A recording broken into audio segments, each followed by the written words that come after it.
Welcome everyone to the webinar today on building a remote testing capability and Dockerizing your testing to enable virtual environments. So the webinar today is by TestSolve. We deliver innovative software and embedded hardware design and testing capabilities. So the presenters today is myself, Brian Lowen. I am a senior QA professional with 23 years experience across a variety of industries. We also have Monica Kaduri, who's an SDEP TestSolve, and she will be talking you through Docker best practice and setting up containers. We also have Sanka Rao, who's an SDEP TestSolve as well, and he'll be talking you through code coverage using SoniCube and then linking in test automation in Docker. So timings today roughly will be 40 minutes with a Q&A at the end. Please post any questions on the chat forum as we go through, and we'll pick them up and hopefully answer them at the end. Okay, so let's get started. So the aim of the webinar today is to demonstrate QA best practice in using Docker environments. So the agenda, as you can see there, so first we're going to touch on benefits of Dockerizing your testing, QA best practice in using Docker environments, tips in creating virtual Docker containers, how to integrate SoniCube for code coverage, and then finally understand Docker-driven test automation. So ultimately, we want to show you how to use Docker and how to integrate it and how to get the most out of the product for your quality assurance strategy. So I'm going to talk to you briefly about some of the benefits of Docker and why you should be using it. So why Docker? Docker simplifies and accelerates your workflow while giving developers the freedom to innovate with their choice of tools, application stacks, and deployment environments for each project. Docker, by definition, is a software containerization platform, meaning you can build your application, package them along with dependencies into a container, and then use these containers. They can be easily shipped to run on any other machines. Ultimately, it lets you build, ship, and run.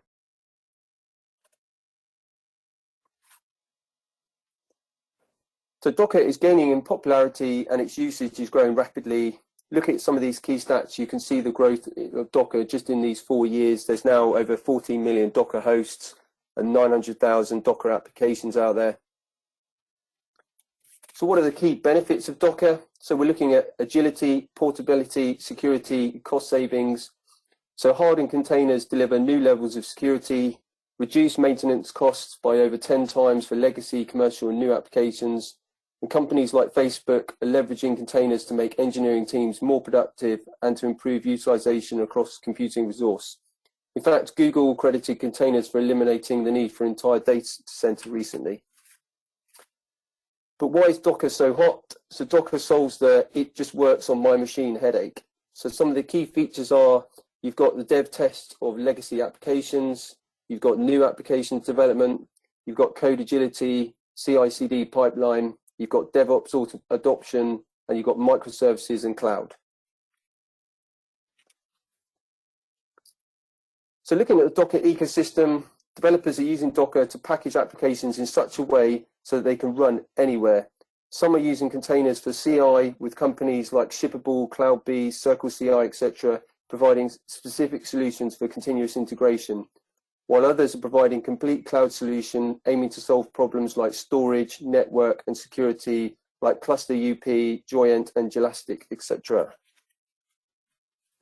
Okay, so that's it from me for now. So I'm now going to hand over to Monica, who's an SDEP TestSolve, who's going to talk you through QA best practice. So Sarah, could you switch across to Monica, please?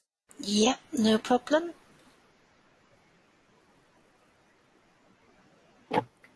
Thanks, Brian.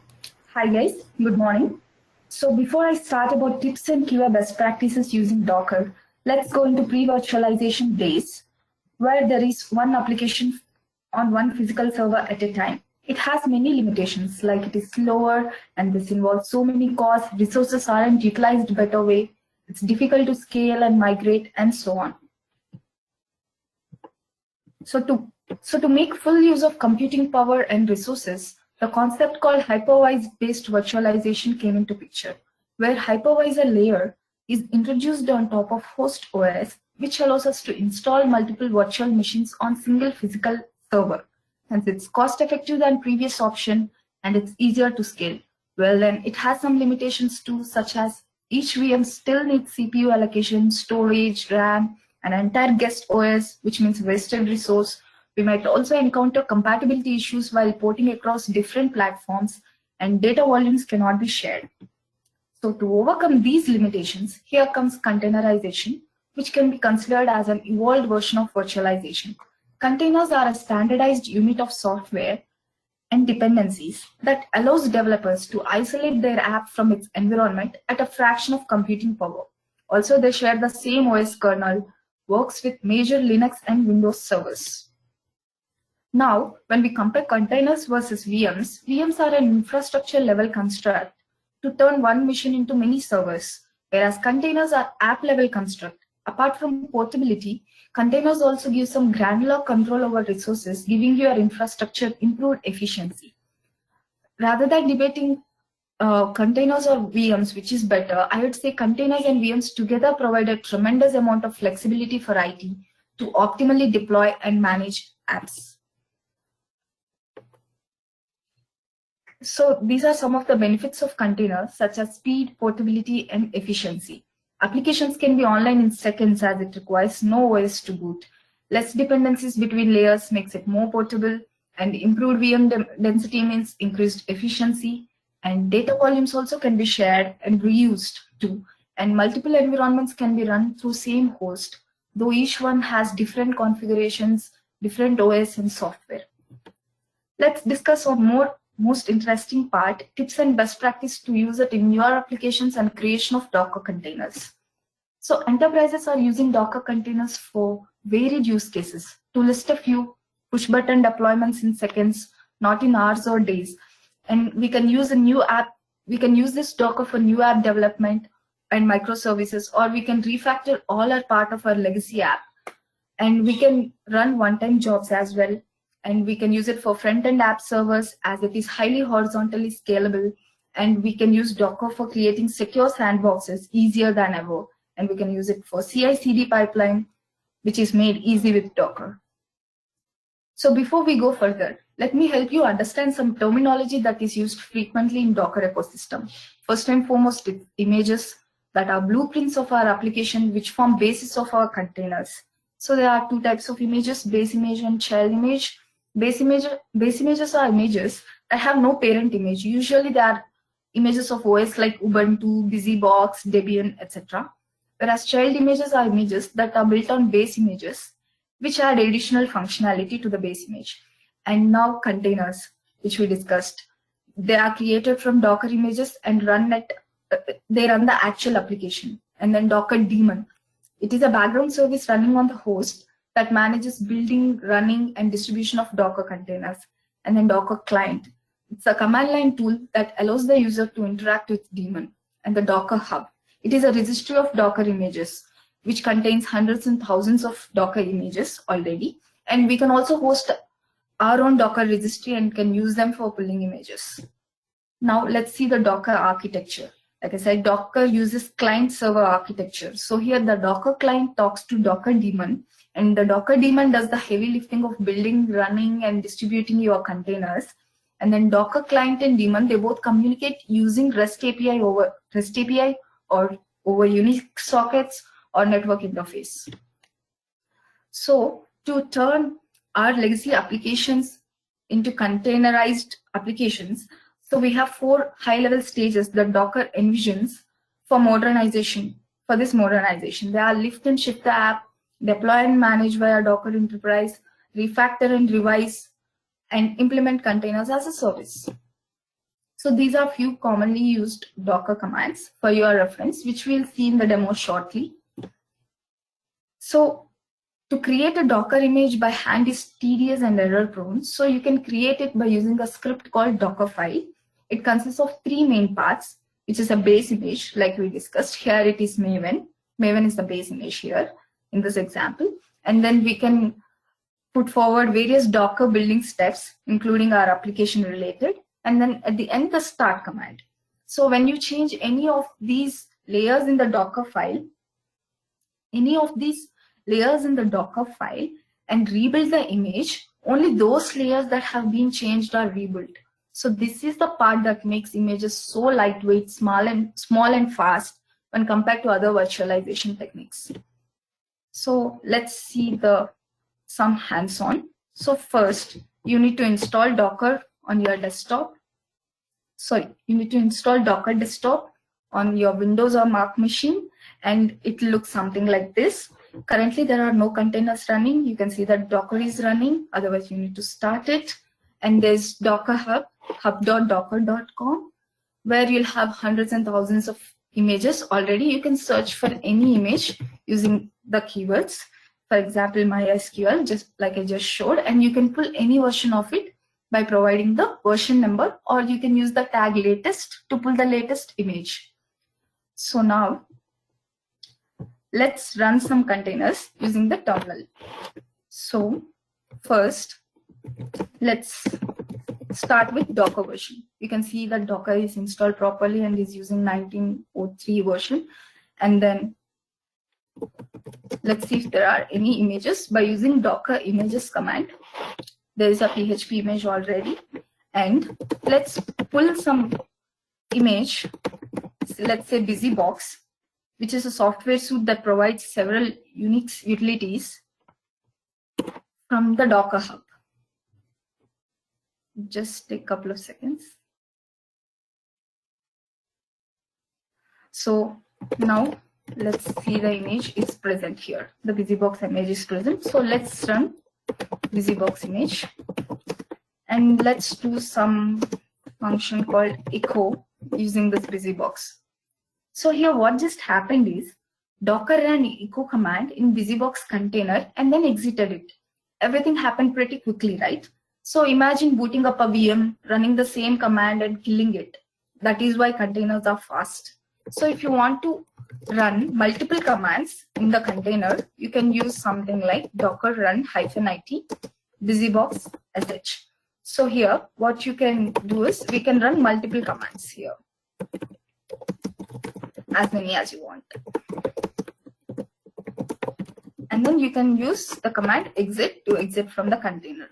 So to see the running containers, you can use the command docker ps. Currently none are running because it is exited when we exited there in the above step. So now these are the containers that we ran before, and we can see the current status exited. And then as a rule of thumb, we need to clean up once we use the images and containers, whichever we have run, we need to clean it. Before doing that, let's create an image using Dockerfile. I have a PHP code, which is a simple code which runs hello world, welcome to Tissol's Docker demo. And there's a Docker file which uses PHP as base image, since it has to run index.php. And then it is in the source file src. The index.php is in the source file. We gave the path and we exposed a code. Now let's run this Docker file and create our own image. To do that, we need to build the Docker file. Let's give a name to the Docker file. Let's say hello Docker, and the location of the Docker file, which is the current folder. So I just give dot. Now the image is created. Let's check that image is present. As you can see, we can see the hello Docker image here. Now let's run this image. We can run the image on a particular port. Let's say we can give the port number by giving -p and image name. Now this is running the Docker. Let's check it in our, so here you go. So the PHP file is run.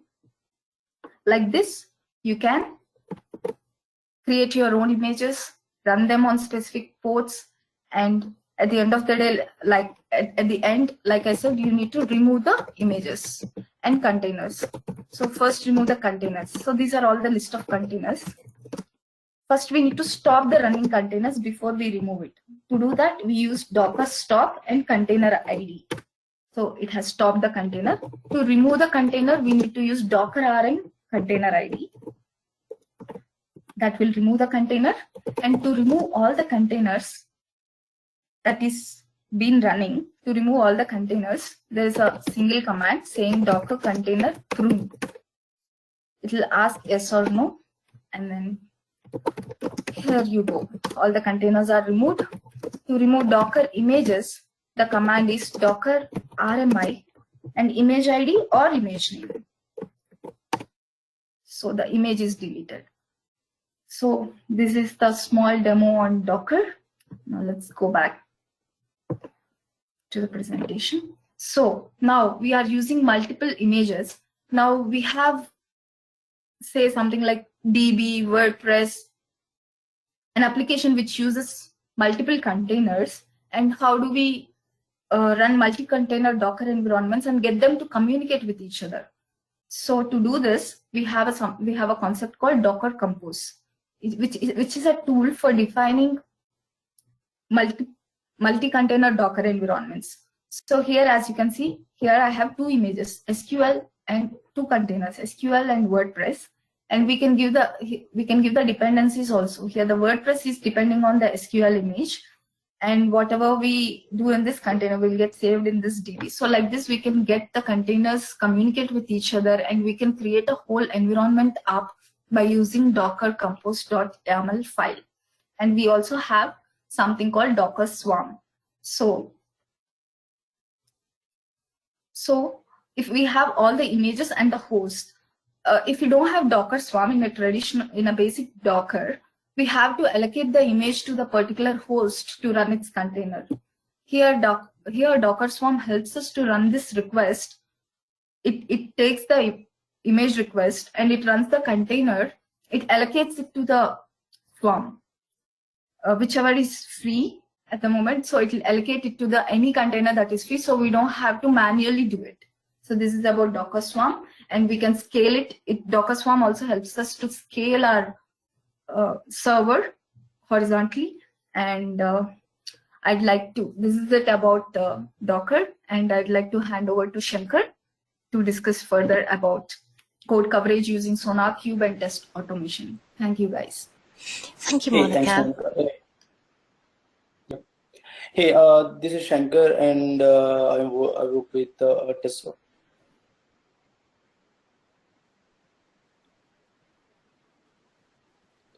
Hey, this is Shankar. I have working with Tesla, and I'm taking care. I'm working as a SDET, and now I would like to tell you as how we'll integrate with the Sonar for code coverage along with Docker's environment.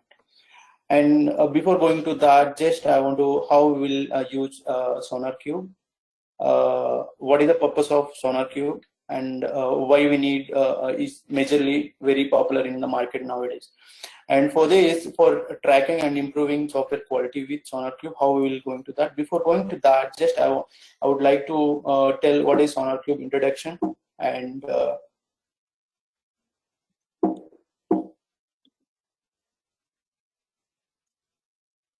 yes, these are the overview of the SonarQube, and like what is we are going to explain like what is code quality and what and why, and when to use code quality exactly, and SonarQube introduction, and also how does it works, and integration with Maven project. We can run multiple languages, but we are going to cover in this session with Maven. And now, what is code quality? What is code quality in the sense like it's an indicator about the about how quickly developers can add business value to the software systems, right? So developers keep on changing their code every day, right? Like then what is the code quality? Then we have to get from the highly basis, like entire team base. So for that purpose, we can use code quality. And why we have to measure the code? Because of here, some of the points here, like source code is the heart of the ecosystem, and developers don't write new software every time, right? So they maintain legacy systems. So a legacy systems is never finished. So you can't improve if don't measure, right? So if you don't have any measurements, and what is the quality, how much coverage lines of code today, then what is the after a few days, what is the coverage? If you don't measure that, then that ecosystem will not improve that. So for that reason, we have to measure. And when you should measure, in which cases? From starting of the project day one onwards, we need to measure the code, and we need to continuously by using Jenkins or Jenkins pipeline, then we can measure the code coverage. And when means prevent versus post actions also, and some prioritization and plan based we have to measure. And what is SonarQube is? This is main important. It's like free and open source code quality platform, and provides more moment in time quality snapshot, and gives trending, lagging and leading indicators. Then tracks developers 7 deadlines in 7 axes of quality. It will provide SonarQube 7 axes of quality, and before further slides we can cover that. Mainly for this, SonarQube will give you clear picture, like what is the percentage today, what is the tomorrow, and how much lines of we are covering the coverage based on unit test cases or ITs or UTs. So we'll get based on branch level coverage or class level coverage or line level coverage. These all will show you in previous slides. And how does it work? It works like analyze source code and bytecode, and computes hundreds of metrics and associate metrics with analyze snapshot, and show the results in dashboard and widgets accessible by any browser. This is like SonarQube it will provide some UI based platform, like we can see in UI based. And SonarQube, for when to use, for which purpose we need to use SonarQube. Like for SonarQube for everything, like initially developed only for Java project, but now they have integrated more than 20 languages. They have improved, like commercial and open source. Like some of the I have listed out here, like C, COBOL, PLSQL, Visual Basics. These are the Android, JavaScript, PHP, Python. These are languages now SonarQube is supporting for code, get the code quality. And for everyone, like why we need SonarQube? It will gives you clear picture for developers and testers and architects and managers. It will give you like, is my code is good or not? For developer perspective, it will give you a clear picture, and how can I improve it going forward. And for testers, QA staff, which part of system lack unit testing we require, how to identify how we can identify less code coverage, and we have to tell, as a tester we have to tell to developers, right? So to improve the code coverage. So for that reason, for tester perspective also it will useful. And for architects, it will initial design broken. How about complexity? It will indicate complexity. It will tell you clear picture of complexity as well. And what about managers? Managers give me the number of coverage numbers, and are we going up or down? It will indicate clear picture. It will get to idea to managers, like are we what is the number of today, then what about next release numbers, whether developers increase the coverage or decrease the coverage. This is how we will get the code quality for entire system. And now I'm going to explain Sonar integration with Maven project. For this, we have to download and install SonarQube from the URL we'll get from the Google. We can download the Sonar server in your local or wherever we are running in instance, right? So that instance also we can install. And after that, once we install, then we have to plug these plugins in pom.xml, whatever the project we are going to run for coverage, right? So in the pom.xml, we need to define Sonar properties as well as Jacoco file path, where we need to generate a Jacoco file, coverage file. Then we have to define Sonar plugins, and those plugins like Jacoco plugin. Three plugins are major importance here, like Jacoco Maven plugin and Maven compiler plugin and Maven surfer plugin. Main plugin is Jacoco Maven plugin. This because of this plugin only we will get the code coverage. Jacoco will support. Jacoco will understand the coverage line by line, and it will calculate the coverage, and it will generate the Jacoco.exe file in wherever you give the path. And once this is done, while running the maven.mven clean install, when you run this command, then automatically this coverage will generate in some wherever we have given the path, right? So in that Jacoco.exe file will generate, and once this part is done, then push code coverage to Sonar using below command. Maven clean install sonar sonar.host URL we have to mention here, or if you not mention in pom.xml file, then we have to explicitly declare here this IP wherever the Sonar server installed. That IP we need to declare here. Then Sonar path, like report path wherever we generated, right? So here I'm generating targets inside target folder. I'm generating jacoco.exe file. So that path I have given here. So this is the by using this command we can push coverage to Sonar server. This is the integration. And here how look Sonar properties are here. This is the Sonar, the second section Sonar properties are here. Sonar.java.coverage plugin, and second one is dynamic analysis plugin and report path. This is report path is mandatory. This is very important. Wherever you want to generate a Jacoco file, so whatever you declare path, in that location Jacoco file will generate, and also it will pick from the while pushing to Sonar server. And what is the language? Sonar language.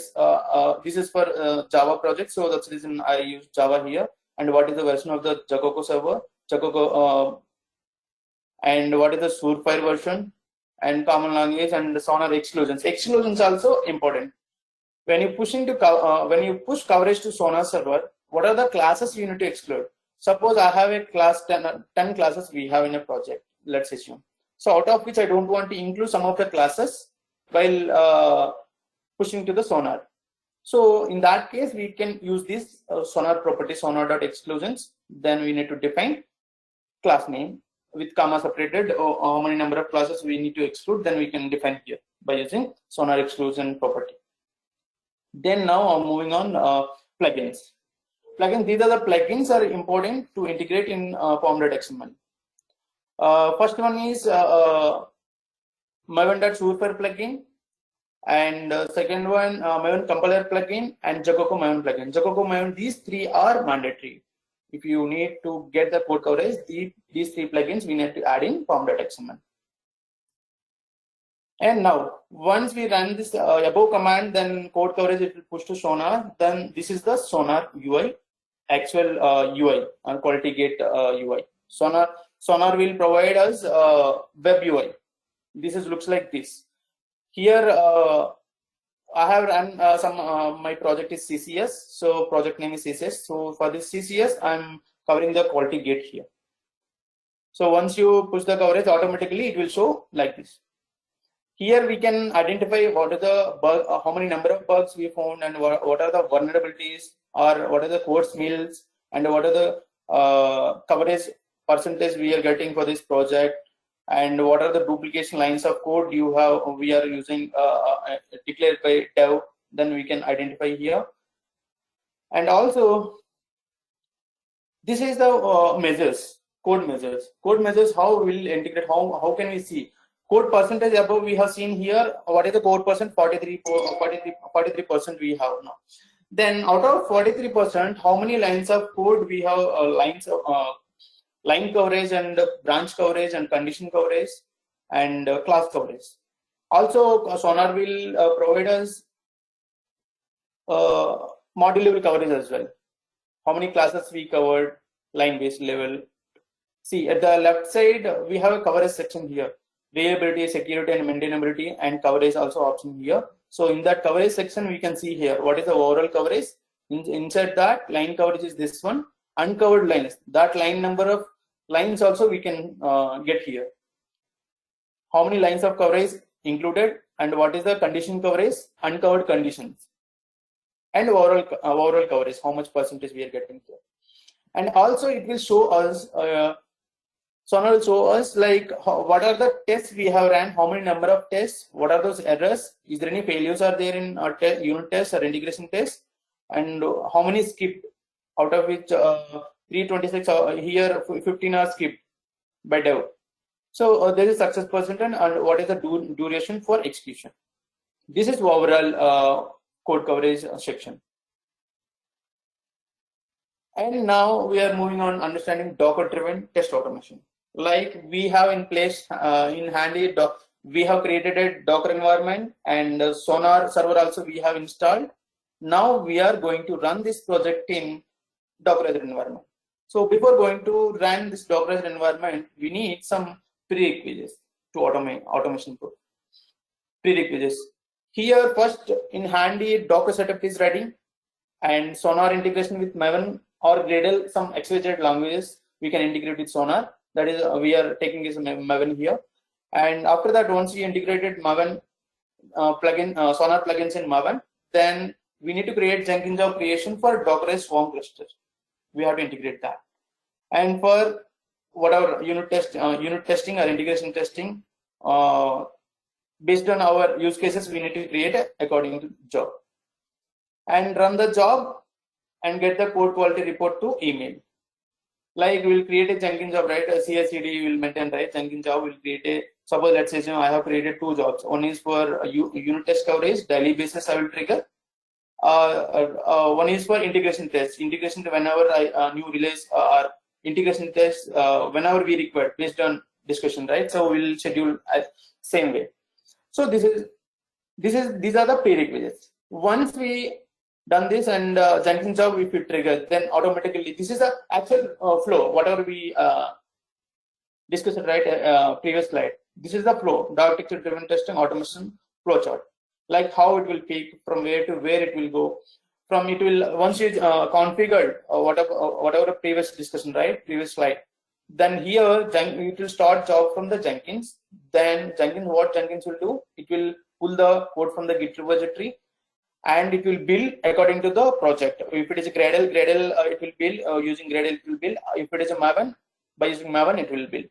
So once we build the Maven project, let's assume, then Jacogo plugin will take care whenever you're running a Maven plugin install, right? Then Jacogo will take care of the coverage based on unit test cases, and it will calculate the coverage, and it will generate the Jacogo.exe file in target folder wherever you declare the path.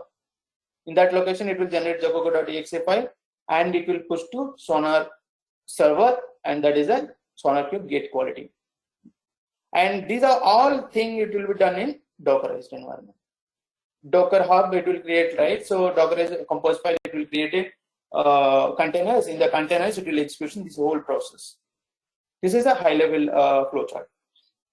And once we run this by using this Docker, this is the we have implemented such a architecture in Tessol. So here some of the coverage we are getting through emails here now. Me and Monica, we have integrated in Tessol, so we are getting like this. So what is the coverage percentage? Suppose this is a UT coverage health summary. Like suppose anyone, we are using Git. So anyone if rise PR, then automatically our job will trigger that. Jenkins job will trigger, then automatically it will get the coverage, master coverage, and what is the PR branch coverage due to his changes, and what is whether he included unit test, or if he not included unit test, obviously coverage will drop. So that measures it will indicate here as a report. Here unit test, how many unit tests are running, and what is the pass percentage here, and what are the failures or what are the errors, how many skip test cases, and here coverage status. We are getting here 2 types of line coverage and branch coverage. First of all, we have to run this initially first time. What is the master coverage? For initially we need to push the coverage initially. Some next time onwards we will get the PR coverage here like this. Master is what is the before percentage, and due to his changes, DAO changes, what is the PR branch coverage. And if there any difference, if there any code drop is there, if we didn't add, if we didn't add unit test cases, then obviously code coverage percent will decrease. So this is the decreases. Then if there any callouts are there, so we are showing here. Dockerized environment setup is success, then unit test case, if it is success, then success will come. If it is a failure, is there any coverage drop is there, and in that case we are showing here at red mark. And this is overall UT coverage. And what about UT plus IT coverage? We are maintaining 2 jobs. This is UT plus IT coverage we are maintaining here like this. And here git commit details, what is the branch name, what is the commit ID, what is the committed by, and commit comment, and what is the time when he raised the PR, that time, and also we are showing here. And unit test cases, how many integration test cases we have added in this branch, and what is the coverage status. UT line coverage and branch coverage, and IT line coverage, how much percentage is there. We will calculate this from the master. What is the master coverage percentage and PR branch coverage, then we will take the difference here.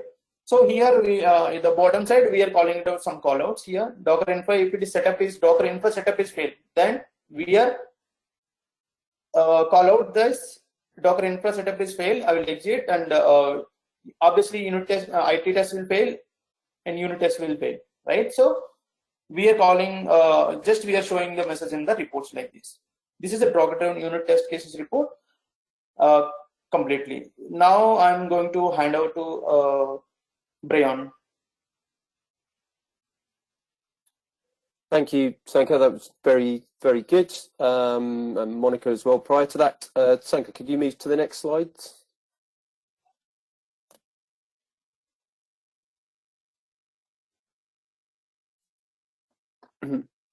Sanka, if you just click onwards, please. Sorry, next step. Yeah, just move on to the next slide. And then we've got the summary slide, please. Next one. Yep. Okay, so I'm just going to summarize quickly what we've been through. So firstly, obviously Docker accelerates your workflow. Containers, as we've gone through with Monica, are a standardized unit of software. And obviously the key things for quality assurance, why you'd look at a Docker environment is it gives you very clean builds. It separates the different parts of your code, your tranches from the environment, and finally, it lets you really clarify whether a defect is a bug or whether it's due to an environmental issue. And then, what we've just heard from Sanka as well is he's just gone through the whole how you integrate SonarQube to enable code coverage and quality from the outset, and how you can use these tools to really drive your testing. And then finally, how you use Docker environments to drive that quality automation pipeline, which is key in the whole sort of unlocking a CI/CD pipeline. So, okay, thank you. That was very good. So that's the summary. So Sanka, just move on to the next slide. So let's look at some questions and answers. I think we've had a few coming in here on the chat forum. So I'm just let's just do a couple each for Monica and for Sanka. So. Monica, I guess one of the key questions we've got, which I can see a few people have asked here, is around security of Docker. So how secure do you think Docker is? What's your view? So Docker contains a lot of various moving and static parts. So simply using just one tool, we can't assure the security of Docker, but there are a lot of tools out there, like suppose to secure Docker engine, there is something called namespaces and C groups. Also, Docker Hub isn't the only registry service. There are other registry services like QA, AWS, ECR, and GitLab, and other registries. So some have their own scanning capabilities, and we have some other Docker security tools such as Twistlock and many more. So using those, we can secure our Docker. Okay, thank you. That was good. So Sanka, we've got a question for you, which is, can we get module-wise coverage in SonarQube?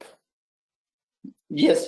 There is an option in SonarQube. We can also get module-wise coverage as well. We can see there is a code section is there, and top of code tab is there. So in that there is a module-wise coverage also we can get. Okay, thank you. Monica, then one back for you, which is it good practice to use Docker to compose in production? Yes, using Docker Compose in production is a very practical application of Docker Compose. So when we define your applications with Compose, you can use this in stages like CI, staging, testing, etc. Anywhere you can use it. Yeah. Okay, thank you. And let's do one final question, which I think is probably more for Sanka, which is how you pull the master coverage in the report from SonarQube. Is that, do you know, can you answer that? Yes. Yeah, we can get the coverage, whatever we are getting in reports, right, in master by using SonarQube will provide some APIs. We can consume that APIs, then we can get the coverage in a JSON format, then we can integrate in reports. Okay. Well, thank you. I think that's all the questions and answers we're going to do today. Apologies if we've not managed to cover all of your questions today. We will try to come back to you after the webinar. So thank you all for attending. What I'll just finally say is if you do need any information or if we can support you at all in setting up your Docker environments, then please get in touch.